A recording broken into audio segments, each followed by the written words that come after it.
Hey guys! Welcome to the Bakla Kanal Show.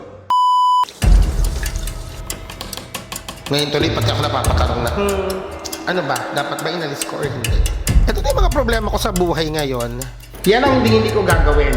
Pag nagawa na yung ano ko, inaresto ko, nako. Dapat, ganun ang gobyerno, nag-iisip kayo ng paraan para maging convenient ang buhay ng mga Pilipino. Hindi yung nagagawa ko ng patching solusyon tapos kukurakutin niyo yung budget. Ina Evans.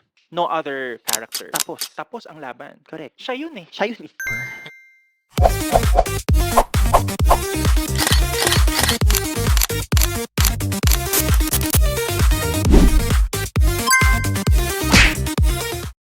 Okay! Simula na tayong magluto. Pinapalambot ko yung karne. Ito ay breast fillet. So, wala ng buto. So, ito naman, pork na may menudo cut.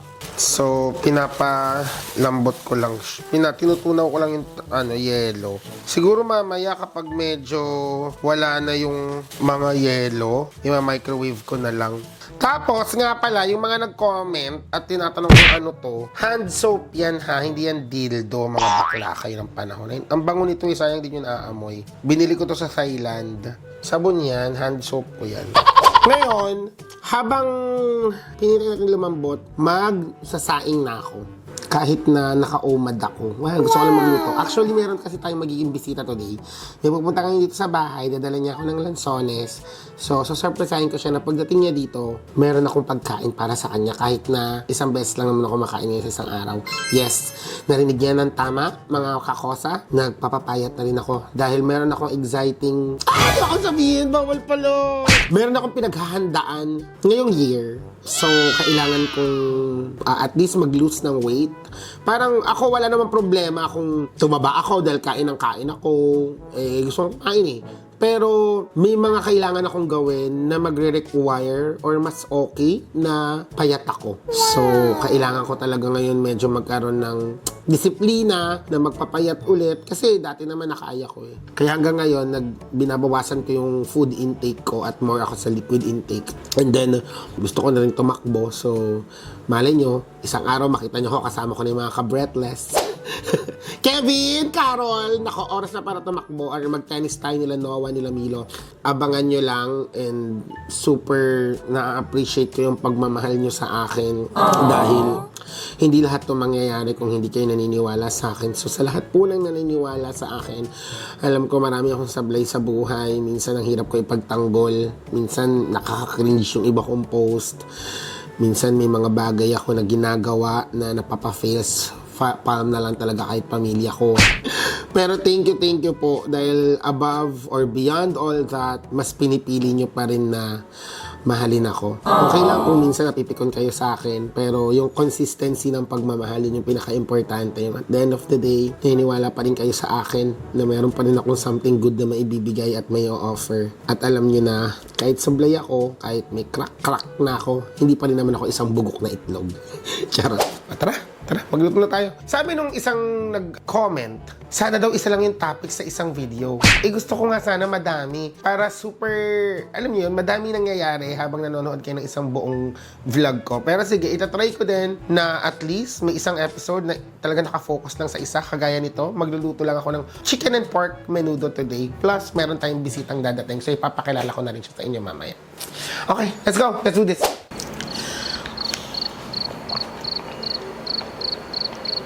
Makakainis kasi hinahanap ko yung malaki kong ilaw, yung tofu light. Nawawala siya. Hindi ko alam, sobrang burara ako sa buhay. Hindi ko siya mahanap. Ang mahal-mahal pa naman nun. Lalagay ko sana dito para bongga yung ilaw. O diba?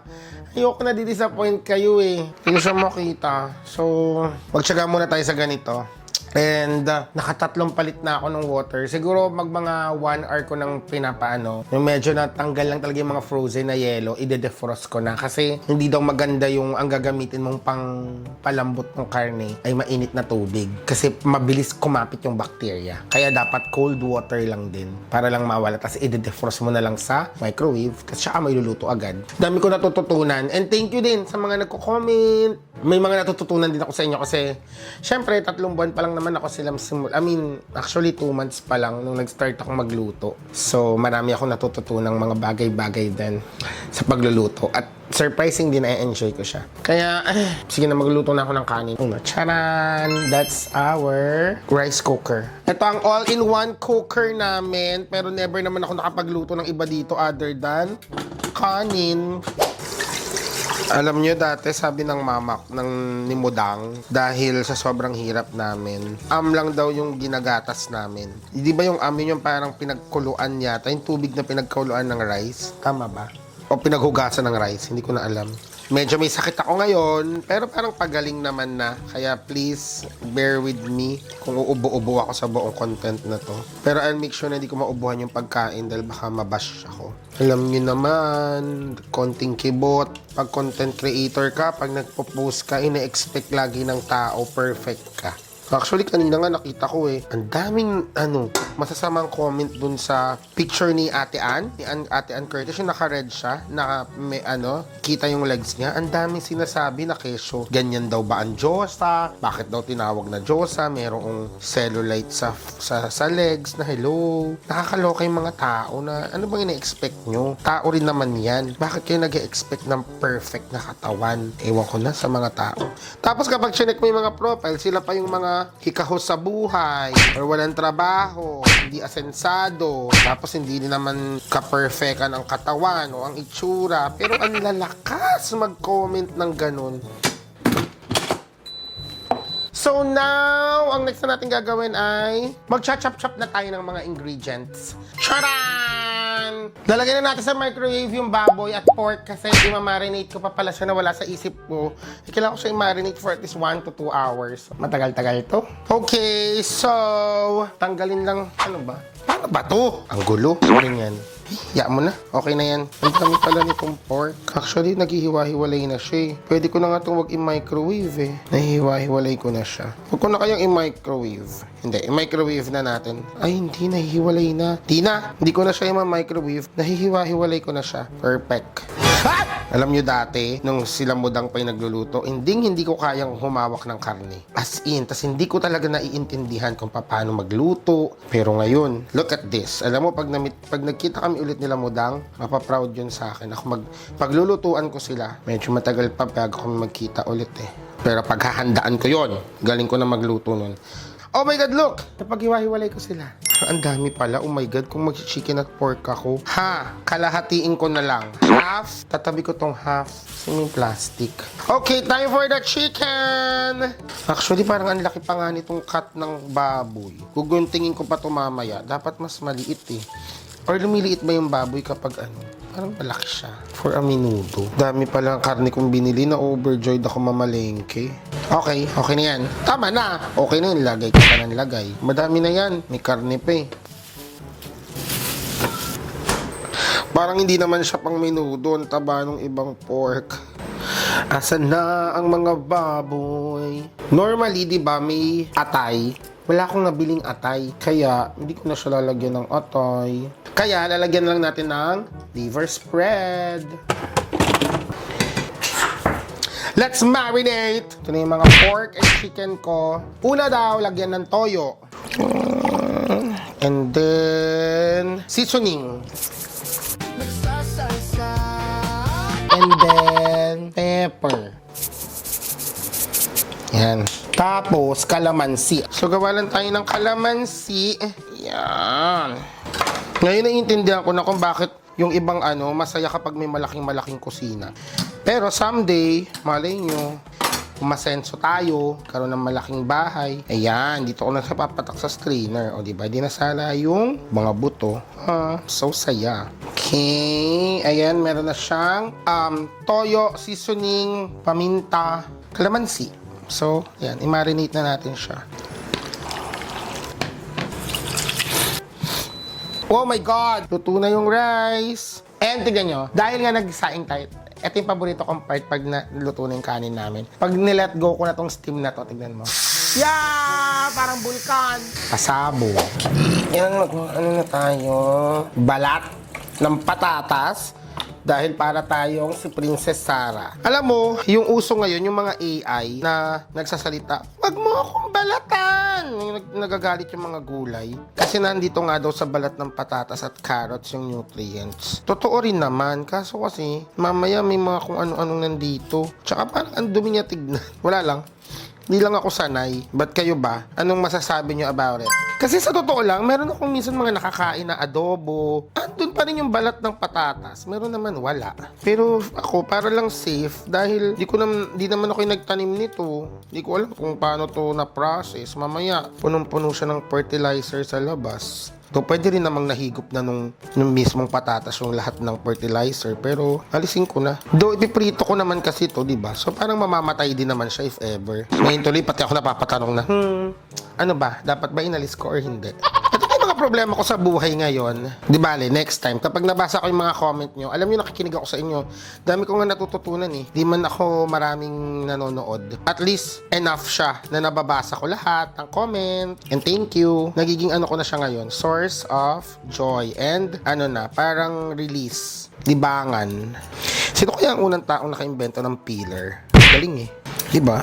It makes life so easier. Dapat, ganun ang gobyerno. Dapat you make life, nag-iisip kayo ng paraan para maging convenient yung buhay ng mga Pilipino. Hindi yung nagagawa kayo ng patchy-patching solusyon tapos kukurakutin nyo yung budget. Diba? Kung pupunta ka talaga sa ibang bansa, maluloka ka eh. Kasi, ultimo mga simpleng bagay na, lalo na sa Japan, diba? Yung, naisip pa nila yun? Yung parang lahat ng ikakakomportable ng buhay nila. Naaalala ko nga, meron silang invention doon na pantakip lang nung cup noodles. Kapag yung cup noodles, di ba, binuksan mo, nilagyan mo ng water, meron silang parang ilalagay na parang figurine. Parang toy na pantakip para lang hindi lumabas yung init. Di ba may mga ganun silang bagay na everything, nakakaisip sila ng ng buhay ng tao. Sa Taiwan, sa totoo lang ang ganda na ng transportation nila. Gumagana lahat ng elevator nila. Pero di ba recently, nagkaroon pa rin sila ng may parang, I don't know kung senator ba nila yon or taga-government nila na chinek pa kasi hindi pa siya PWD friendly enough for the people.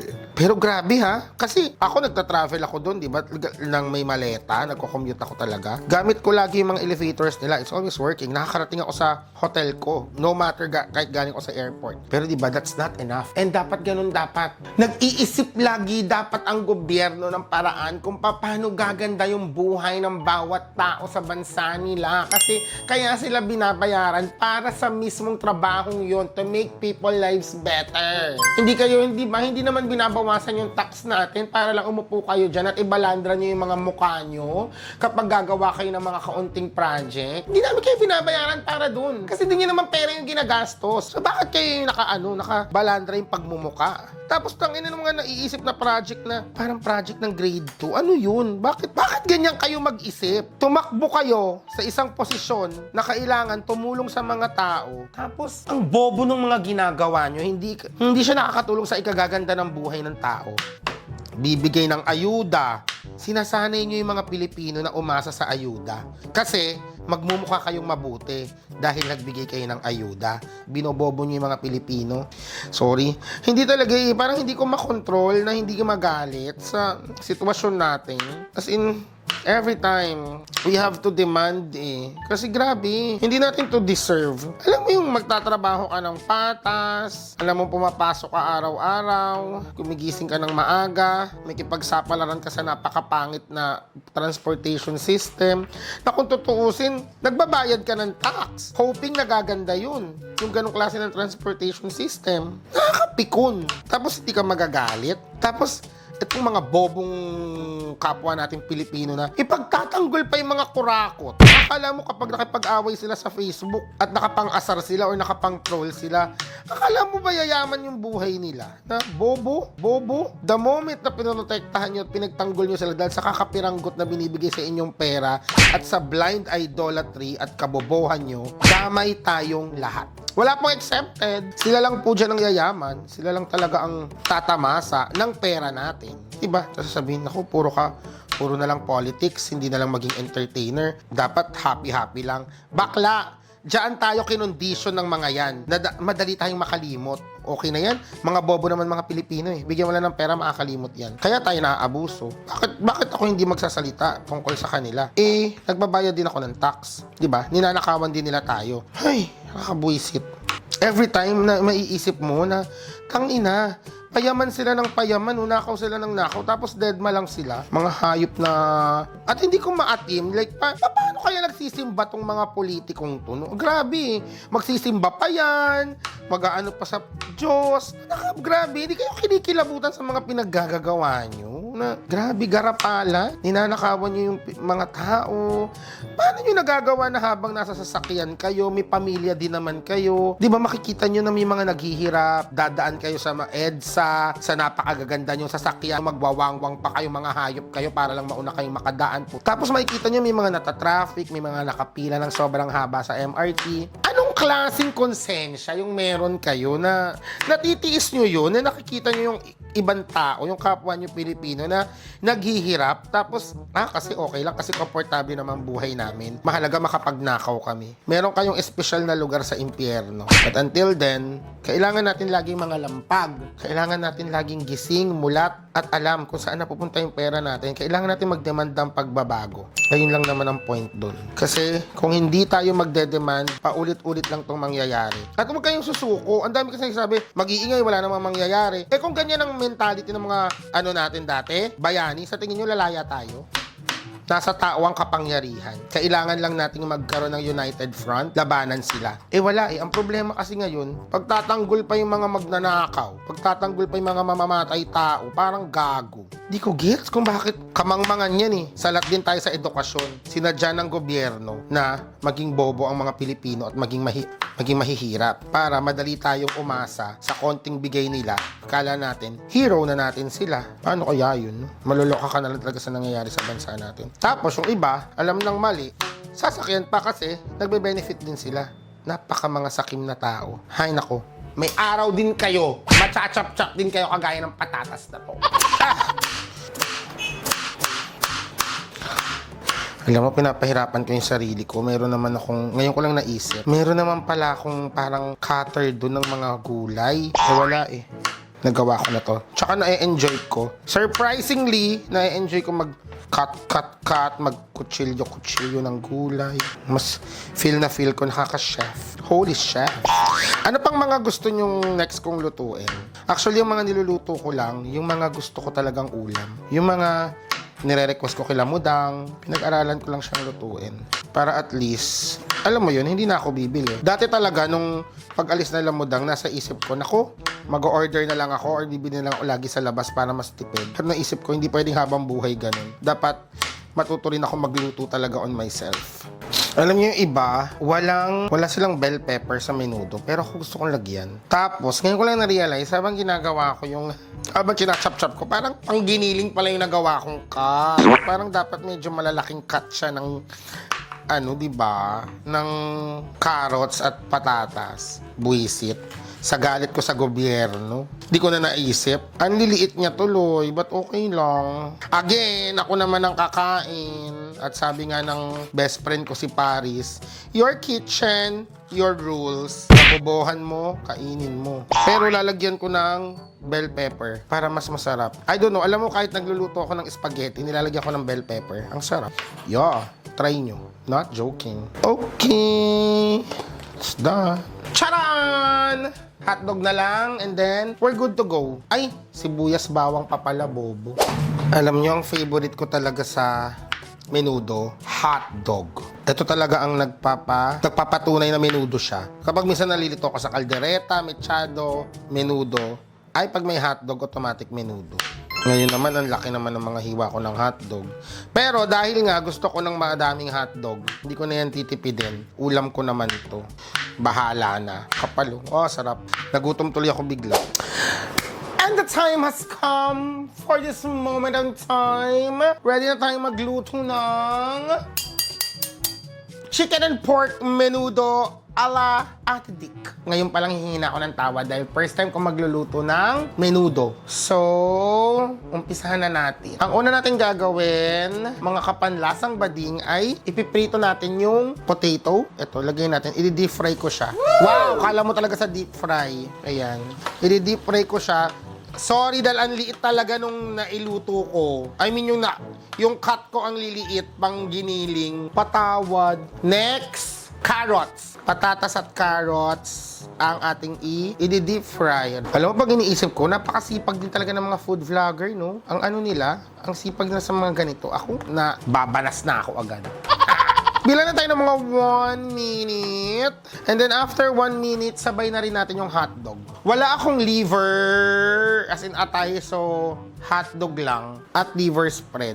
Again, may kanya-kanya tayong paraan ng pagluluto. Huwag niyo na akong awayin. Come on, turn the radio on. It's Saturday night and I'm all alone. Haluin lang natin para hindi manikit. Okay, parang nag-brown na sila. Tapos, hanguin natin sila. Kunin at hanguin. Set aside muna natin. Okay, next step, let's begin. Mula dun sa oil kanina doon, kung walang ako dito, yun na lang din yung gagamitin kong pang konti lang.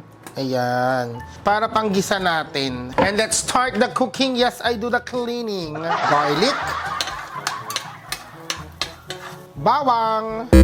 Sibuyas. Okay, ayan. Nakikita nyo naman. Ang crunchy na. Pwede na nating ilagay ang ating karne. Yeah! There you have it, ladies and jellyfishes. Siyempre, haluin lang natin to. Ang bango! Lagyan na natin ng tomato sauce. Isang tomato sauce. Dagdag tayo. Kulang ang isa. Alam mo, buti na lang may isa pa ako dun. Yummy! And then, lagyan natin ng water. Lagyan natin ng 1 cup of water. And then, pwede na natin ihalo dyan ng ating broth cubes. Dahil pork and beef to, pork and beef din ang inilalagay kong broth. Lagyan din natin ng bay leaves para mabango. So, palambutin lang natin yung mga baboy at manok. I think isama ko na rin to. Ilagay ko na to ngayon. Dahil nga wala tayong liver spread na lang. Ang bango, my God. Ayan, at kumukulo na siya. Kitang-kita nyo naman. Ngayon pwede na natin ibalik yung hot dogs, carrots, and potatoes. Careful. This is so good, my God. Ayan, ngayong nalagay na natin yung mga hot dogs at yung mga maliliit kong patatas, carrots, sorry talaga. Lagay na natin tong bell pepper. Wala akong green, nakalimutan ko. Okay na yan. Parang ang dami kong nagawa. Parang kaya ko magpakain ng isang barangay. And then, we put the green peas. Isasama ko na yung water niya para makadagdag din sa water ng ulam natin. Ayun. Ang sarap. Ha, I wish you can smell it. It's so good. This is such a good menudo. Siyempre, lagyan natin ng magic syrup para sumarap. And because I like my food na medyo maanghang talaga, I'm gonna put some chili flakes. Ayoko na magtaktak ng sili. Very light lang naman. Ayan. Yung iba ayaw, pero ako lalagyan ko rin pala siya ng raisins, pampatamis. Bango! Mukha nga lang gago yung patatas at carrots dahil ang liliit. Carrots! Ang arte! Alam mo, may tomato paste pala ako, ilagay ko na din. Wala lang, para mas mamula siya. At para mas masarap, syempre. Ito, try natin, lagay ito. Sayang eh. Pero optional lang naman yan. Again, I will do better. First time ko palang magluto. Pero ito, kasi diet ko. Nararamdaman ko na. My lover, my life. Grabe oh. That is so delicious. My goodness. And that's it, mga baklang to. We have our very delicious, very saucy, very rich. Ang liit lang talaga ng mga gulay ko. Next time, I'll do better. But this is my own version of menudo. Pork and chicken menudo, which is so delicious. Cheers!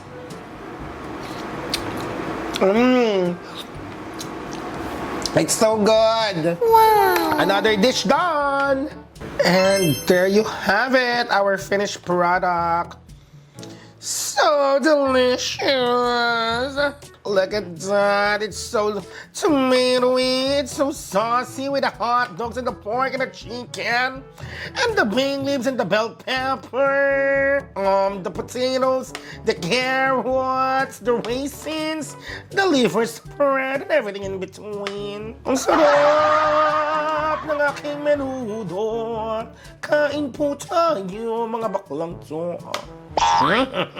At dahil mapagmahal akong friend, lalagyan na natin at papadalan ang mahal na mahal kong makeup artist si Chloe. Ang bango ng menudo. My goodness. Oh my God. This is my lansones from my SMP. Dumating na siya. Fuck, may basher ako. Mukha daw ano ko, spaghetti sauce yung naluto ko. Kaya ng mga to. Ano ba mo Masarap kasi. Mali lang yung cut ko nung potato tsaka ginil, Hindi, carrots. yung picadillo. Yun na nga, yung parang giniling. Mali kasi nga yung cut ko nung... Okay lang yun, naka-break ko. yung menudo. First bite! First bite para sa iyo. Sarap nga. Mali lang talaga yung gupit ko. Ang sarap nga. Okay, pasado siya sa SMP ko. Alam nyo na, mali lang talaga kaya nagmukhang spaghetti sauce kasi ang liit nung ang giniling yung Next kong menudo, promise. Mas gagalingan ko pa. And that's it! Nasarapan naman ang SMP ko sa aking menudo. Ayan ha, isang buong episode. Pagluluto lang. Siguro naman masaya na yung isang nag-comment. So, thank you guys! Comment nyo na lang kung anong gusto nyong iluto ko sa abot ng aking makakaya. At sana tama na ang paghiwa ko ng mga gulay next time.